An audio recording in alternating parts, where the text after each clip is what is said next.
Hello, you wonderful people, and welcome to another episode of Crime Centric. This being a show where I talk about crime dramas that I watch. For today's episode, I'm going to talk about Bosch Legacy, Season 1, Episode 5. A lot of really interesting things went down in this episode, so let's break it down. I was curious how Bosch was going to get his way around this circumstance, and man, can that guy just lie and manipulate his way through his teeth. I love that he just convinced the guy, oh, I have this card from John Crichton. He's like, yeah, I work for Trident Security. Yeah, you look at, you kind of go with the flow and you have to lean into it the fact that you want to put that down, you want to take that gun and you want to do it like this. I love that he just kind of demands kind of authority in that instant, and he was just able to kind of swerve his way out of there. I love how that was handled, but I thought it was really interesting ultimately their plan. Now they have insight into understanding what Carl Rogers is doing, that he's gonna make a second pipe to tap this oil or whatever, and it's or the gas, it's not oil, it's gas, and he's going to use that. The quicker he's able to do this, the quicker he's able to pay off the Russians. And I love that ultimately Bosch and Chandler all kind of agree of what we're going to do is we're going to kind of put him in a very compromised position, make it so that it's impossible for him to do it, because they're set up to use the kill switch to blow this up. That way they'll never actually get found out for what they did. But Harry's plan is, if we blow it up sooner, if we can make it so they never actually get anything from it, we can screw over his and attempt to get any revenue to pay them off. So it screws him over, so we can basically corner him. Because I love that Honey's making moves behind the scenes, because basically she's blackmailing Simon, and then after she's done blackmailing Simon, because she's getting the Simon through his son, I love that she was I forgot what the word she said, and he was like, what's that? She's like, oh, it's basically when shit kind of backs up into your heart or something like that. And he's like, fuck you, Chandler. She's like, huh. She's like, bingo, gotcha.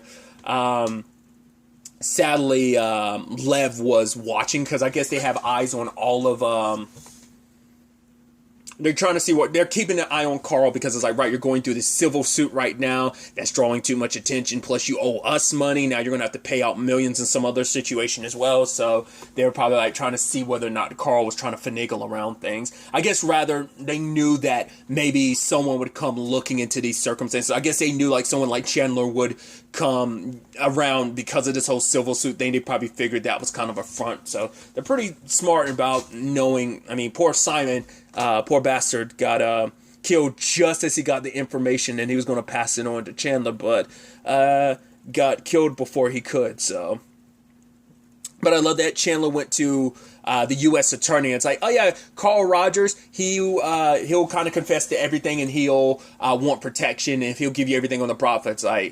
Oh, you can make that happen? And it's and why would he agree to do that? It's oh, because he'll kind of have no choice, because he'll be safer in prison than he would on the outside. It's oh, because and they do what they did, and basically made it so that he had no other maneuvers to play. I was that's quite devious and manipulative, and I love it.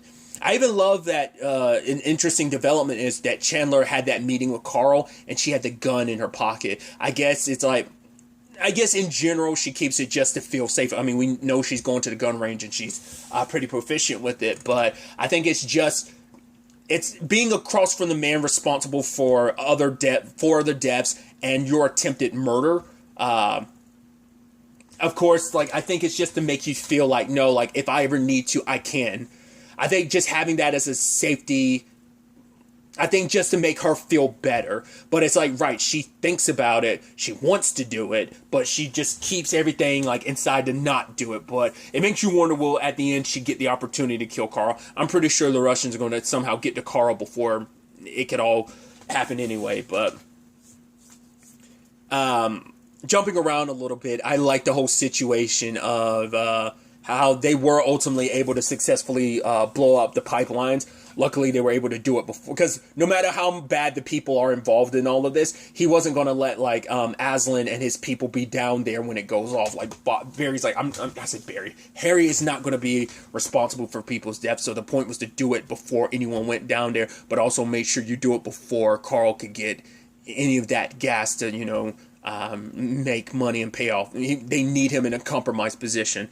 Luckily, they were able to do it, because the sad thing is that receiver to copy the kill switch like Harry had to be in pretty close proximity. You gotta give props to Mo, like being able to kind of make all this happen last second. I even love because he got the information off of Simon's phone, which was at the bottom of the pool, and just Honey's like, he doesn't pay you enough, and he's like, amen, sister. So but that all worked out, and I like that. It's kind of, it's not gonna stay forever. It's like, because we're at this point. I think this is the halfway point to the season. I looked it up before I watched the episode. On IMDb, they have 10 episodes listed, which makes sense. The original series, most of the seasons, with the exception of the final season, were 10, so it makes sense. But it's like, yeah, we're at the halfway point. There's no way everything's gonna work out. Like, something's gonna go wrong, and someone's gonna be able to slip through the cracks and kill Carl before you get what you want. I mean, I'm sure Chandler is going to make her happy in the long run, but the people behind him kind of still getting away. It's like, no, I don't. The people who empowered him and allow him to do the stuff that he did, I don't think that's going to sit well with her. But because she is taking the victory with stride, it's like, right, because she even says, like, she wants him, because it's like, right, don't you want him dead? So wouldn't you want him out about in the streets and dead? But she's like, no, I want him to live a long time and suffer, because it's easy for him just to die, because a quick death, it's like, no, you got to live with, and suffer, because someone as rich and powerful like him spending the rest of his life behind bars like that is kind of the ultimate, like, revenge. And while she gets to live her life and kind of enjoy her freedom, like, I think it's even more of a middle finger to him. So, like, it's a victory where everything kind of works out in the end. Carl says yes to the deal of, like, oh yeah, for the civil suit, you're going to pay double what you were originally going to offer, and you're basically going to confess to everything, and maybe the U.S. attorney will give you some leniency and protect you from the Bratva.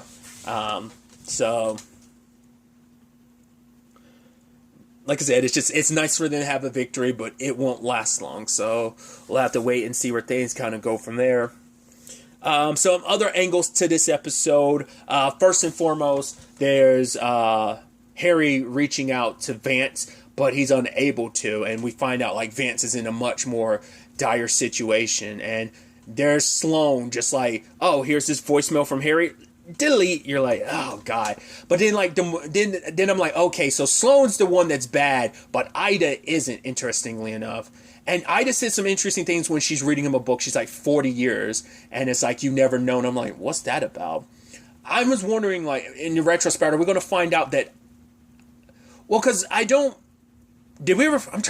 about to say, like, for some reason I was like, no, it can't be. I was about to say, like, you don't think, and I was like, no. I was like, my initial thought was, do you think Ida was in love with Vance, and it's like, you never knew it? Like, I loved you so much, that's why I stayed by your side. Because I'm about to say, like, while Ida's reading that book to him, she's sniffling, like she's trying to hold back her tears. And it's like, I judged you wrongly, Ida. It seems like you care about him. Sloane is a means to an end. So obviously later on, Harry finds out by the news that he was already sick.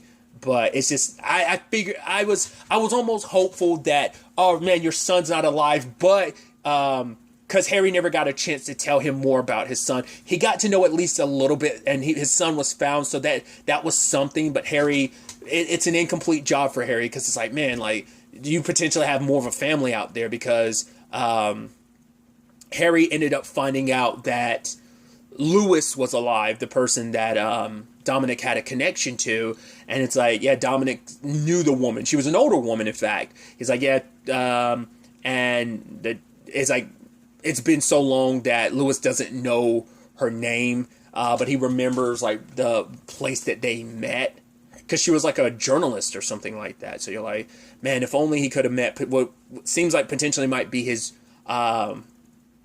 grandchild. He will never get to meet them, and that grandchild will never get to meet him. And it's sad that things kind of played out that way. Granted, everyone else involved in that, like, Vance side of things is happy. The guy, Philip, that's kind of becoming, like, the CEO, kind of everything gets passed to him. It's like, all the shares and stuff are going to the board, and it's only going to be, like, a matter of weeks and stuff before it all kind of comes to him. And he was telling Crichton's like, yeah, back off of Harry, because we don't really need to worry about it anymore, because it doesn't matter what he was investigating, because it means nothing now. But we'll see, because if an heir actually pops up, because they were following Harry, but they don't actually know, because even Olivia was like, honestly, I told, all of them are still under the impression he didn't have any kids, so, and she just reconfirmed that, so they're not looking for an heir. And even if an heir does pop out, which there's still 5 episodes in the season after this, so it could still be like that, everything in that company, it could be contested.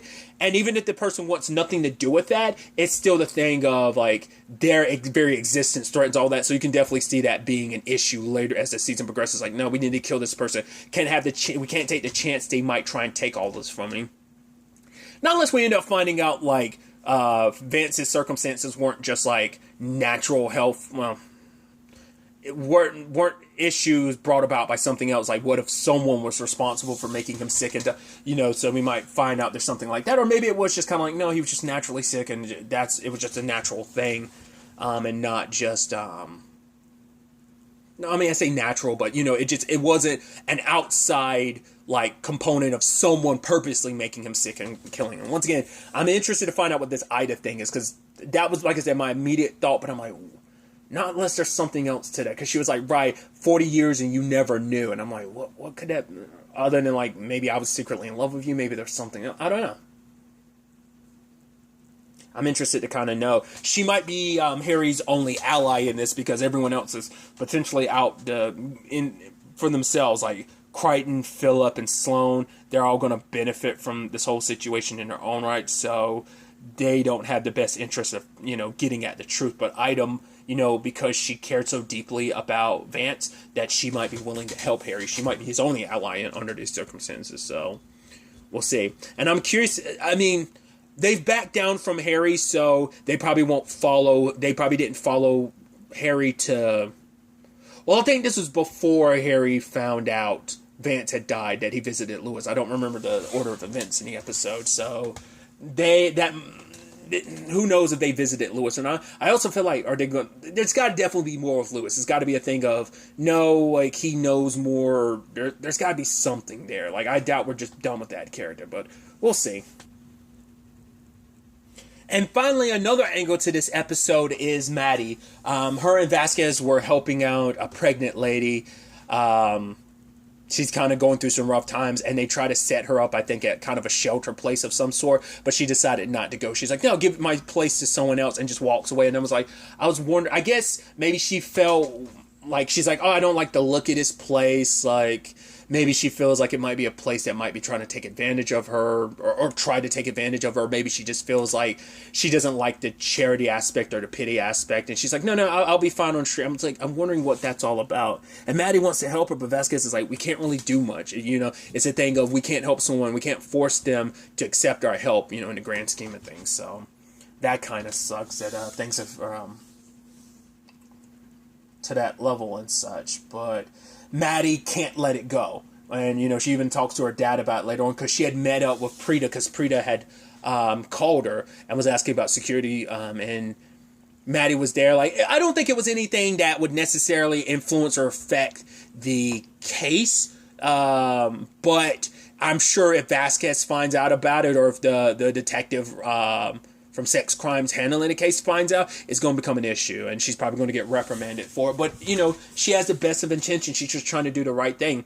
I even love that conversation between Harry and Maddie. And it's not like Harry's going to scold her, because he's like, right, I have plenty of cases I could never forget. And Maddie's like, I understand, and I know. So she knows that he can understand her when she can't let this go.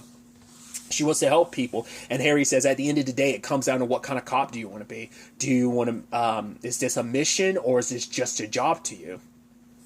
For him, it was never just a job, it was always a mission. Now, obviously, he had his own personal motivations in that, because the reason why he speaks for those that can't speak for themselves, and because that's also the thing.